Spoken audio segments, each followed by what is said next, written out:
ಈಗ ನೀವು ಅಲಾಟ್ ಮಾಡಬೇಕಾದ್ರೆ ಈ ಒಂದು ಬೇಡ್ತಿ ವರ್ಧಾ ಮತ್ತು ಗೋದಾವರಿ ಕಾವೇರಿ ಲಿಂಕು ಆ ವಿಚಾರಕ್ಕೆ ಸಂಬಂಧಪಟ್ಟಂತೆ ಮಾಡುವಾಗ 5 TMC ನೀರನ್ನ ಪ್ರತ್ಯೇಕವಾಗಿ ನೀವು ನಮಗೆ ಕುಡಿಯೋ ನೀರಿಗೆ ಅನುಕೂಲ ಆಗಲಿ ಅಂತ ಹೇಳಿ 5 ಭೀಮಾ ರಿವರ್ ಸಬ್ಸ್ಟೇಷನ್ಗೆ ಬೇಸಿನ್ಗೆ ನೀವು ಕೊಡಬೇಕು ಅಂತ ಹೇಳಿ ನಾನು ರಿಕ್ವೆಸ್ಟ್ ಮಾಡಿದ್ದೀನಿ.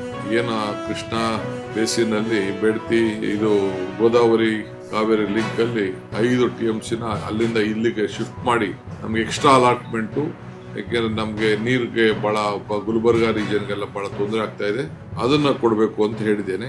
ಸೊ ಅದು ನನ್ನ ಪ್ರಮುಖವಾದಂತ ವಿಚಾರ. ಸೊ ಈ ಎಲ್ಲ ಕೂಡ ಕೊಟ್ಟಿದ್ದೇವೆ. ಆಮೇಲೆ ಈಗ ನಾನು ಅವ್ರಿಗೊಂದು ಮೇನ್ ಮುಖ್ಯವಾಗಿ ನಾವು ಅವ್ರಿಗೆ ಒಂದು ಪರ್ಮಿಷನ್ ಕೊಟ್ಟಿದ್ದೀವಿ. ನಮ್ದು DPR ತಯಾರು ಮಾಡಿ ನೀವು ಬೇಡ್ತಿ ವರ್ಧಾ ವಿಚಾರಕ್ಕೆ ಅಂತೇಳಿ MOU ಸೈನ್ ಕೂಡ ನಾವು ಮಾಡಿದೀವಿ. ಒಂದು ಪ್ರಮುಖ ಏನಂತಂದ್ರೆ ಫೇಸ್ 1 ಅಲ್ಲಿ 448 TMC ಪ್ರಪೋಸ್ಡ್ ಇರೋದ್ರಿಂದ ಈಗ ನಾನು ಹೇಳ್ದಂಗೆ 15.8 TMC ನಮ್ಮ ರಾಜ್ಯಕ್ಕೆ ಬೆನಿಫಿಷಿಯರ್ ಆಗೋ ದೃಷ್ಟಿಯಿಂದ ಮತ್ತು ಬೇಡ್ತಿ ವರ್ಧಾ ಇಂಟರ್ಲಿಂಕ್ ಅಲಾಕೇಶನ್ 18 TMC ಈಗ ಅವರು ಕ್ಲಬ್ ಮಾಡಕ್ಕೆ CG ಲಿಂಕ್ ನ ಅವ್ರು ಈಗಾಗಲೇ ಹೇಳಿದ್ದಾರೆ. ಸೊ ಅದಕ್ಕೆ ನಮ್ಮ ರಾಜ್ಯದಲ್ಲಿ ಇರೋದ್ರಿಂದ ನಾನು ಅದಕ್ಕೆ DPR ತಯಾರು ಮಾಡಕ್ಕೆ ನಮ್ಮ ಚೀಫ್ ಇಂಜಿನಿಯರ್ MD ಅವರ ಹತ್ರ MOU ನೆನೆ ಸೈನ್ ಮಾಡಿಸಿದ್ವಿ, ಅಗ್ರಿ ಮಾಡಿದ್ವಿ. ಇದು ಕಾಸ್ಟ್ ಸುಮಾರು 10,000 ಕೋಟಿ ರೂಪಾಯಿ ಆಗ್ತದೆ. 90% ಸೆಂಟ್ರಲ್ ಗೌರ್ಮೆಂಟ್, 10% ನಮ್ಮ ಸ್ಟೇಟ್ ಗೌರ್ಮೆಂಟ್, ಆ ಒಂದು ವ್ಯಾಪ್ತಿಲಿ ಇದಿರ್ತದೆ.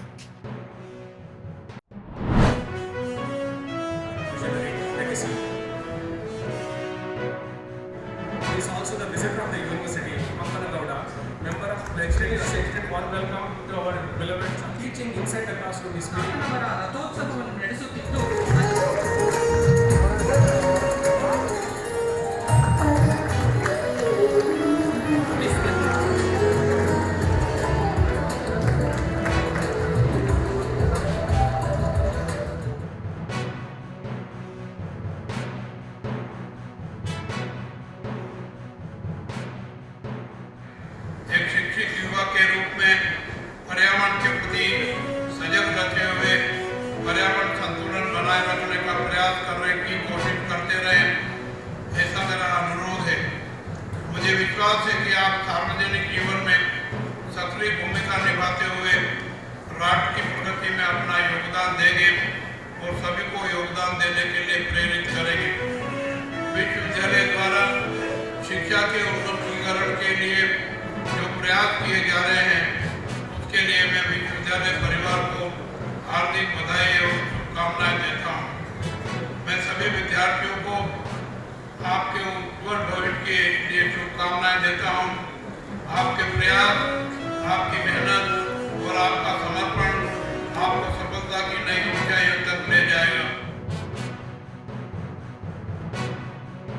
ವಿದ್ಯಾಲಯಗಳು ಕೇವಲ ವಿದ್ಯಾರ್ಥಿಗಳ ಸಂಖ್ಯೆಯನ್ನು ಹೆಚ್ಚು ಮಾಡತಕ್ಕಂಥದ್ರ ಕಡೆ ಹೆಚ್ಚು ಗಮನ ಕೊಡ್ತಾ ಇದೆ. ಸೀಟುಗಳನ್ನು ಹೆಚ್ಚು ಮಾಡೋದ್ರಿಂದ ಆರ್ಥಿಕವಾಗಿ ಅವರು ಲಾಭ ಆಗ್ಬೋದು, ಆದರೆ ಗುಣಮಟ್ಟದ ಶಿಕ್ಷಣ ಕೊಡ್ತಕ್ಕಂಥದ್ದು ಬಹಳ ಮುಖ್ಯ ಮತ್ತು ಸಂಶೋಧನೆಗೆ ಹೆಚ್ಚು ಆದ್ಯತೆ ಮತ್ತು ಅದಕ್ಕೆ ಬಂಡವಾಳ ಹಾಕಿ ವಿದ್ಯಾರ್ಥಿಗಳಲ್ಲಿ ಇರ್ತಕ್ಕಂಥ ಪ್ರತಿಭೆಯನ್ನು ಹೊರತರ್ತಕ್ಕಂಥ ಒಂದು ಪ್ರಯತ್ನ ಮಾಡತಕ್ಕಂಥದ್ದು ಬಹಳ ಮುಖ್ಯ ಆಗಿದೆ. ಅದರಿಂದ ಇವತ್ತು ನಾನು ಮತ್ತೊಮ್ಮೆ ಈ ಒಂದು ಆವರಣ ನೋಡಿದಂಥ ಸಂದರ್ಭದಲ್ಲಿ ಬಹುಶಃ ಒಂದು ಅಂತಾರಾಷ್ಟ್ರೀಯ ಮಟ್ಟದಲ್ಲಿ ಇವತ್ತು ಒಂದು ಆವರಣವನ್ನು ಇವತ್ತು ನಿರ್ಮಾಣ ಮಾಡಿದ್ದಾರೆ ಈ ಭಾಗದಲ್ಲಿ. ಮತ್ತೊಮ್ಮೆ ನಾನು ವಿಶ್ವವಿದ್ಯಾಲಯದ ಎಲ್ಲರಿಗೂ ನನ್ನ ಹೃದಯಪೂರ್ವಕವಾದಂಥ ಅಭಿನಂದನೆಯನ್ನು ಸಲ್ಲಿಸಲಿಕ್ಕೆ ಬಯಸ್ತೇನೆ. ಯಾಕಂದರೆ ದೊಡ್ಡ ದೊಡ್ಡ ನಗರಗಳಲ್ಲಿ, ಪಟ್ಟಣಗಳಲ್ಲಿ ಯೂನಿವರ್ಸಿಟಿ ಮಾಡ್ಬೋದು, ಮೆಡಿಕಲ್ ಕಾಲೇಜ್ ಮಾಡ್ಬೋದು, ಇನ್ನಿತರ ಶಿಕ್ಷಣ ಸಂಸ್ಥೆಯನ್ನು ಬೆಳೆಸ್ಬೋದು. ಆದರೆ ಹಿಂದುಳಿದಂಥ ಜಿಲ್ಲೆಗಳಲ್ಲಿ, ತಾಲೂಕುಗಳಲ್ಲಿ ಈಗ ನೋಡಿ, ಈ ಯೂನಿವರ್ಸಿಟಿ ಇರೋದು ಇಲ್ಲಿ ಶಿವಮೊಗ್ಗ ಭಾಗದಲ್ಲಿ, ಅದು ಬಳ್ಳಾರಿ ಕಡೆ. ಇನ್ನು ಮತ್ತೊಂದು ಯೂನಿವರ್ಸಿಟಿ, ಖಾಸಗಿ ಯೂನಿವರ್ಸಿಟಿ ಇರೋದು ಗುಲ್ಬರ್ಗದಲ್ಲಿ, ಅಪ್ಪಾಜಿ ಎರಡೇ ನನಗನ್ನಿಸಿದ ಎರಡೇ ಯೂನಿವರ್ಸಿಟಿ.